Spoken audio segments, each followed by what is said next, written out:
I've always been a big fan of using chains to help finish my partner or my opponent because sometimes one move isn't going to be enough to make them submit. A chain is basically a sequence of submissions. Think about how a boxer uses combinations. A chain is basically a combination of submissions.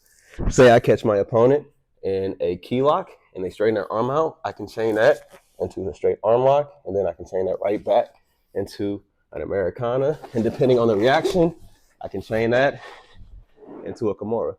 A chain is basically just a sequence of submissions that you can keep your opponent in. Getting caught in a chain of submissions is like looking into the eyes of Itachi Uchiha.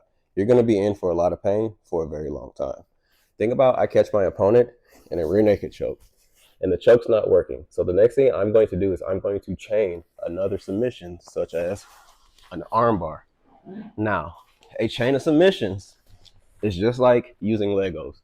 If the pieces fit together, the only limit is your creativeness.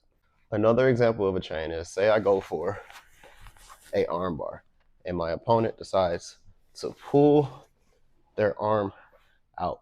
I'm going to chain that armbar into a triangle submission. And let's say this triangle doesn't work and my opponent falls. I can chain that into an armbar. I'm basically chaining my submissions based off the reaction of my opponent.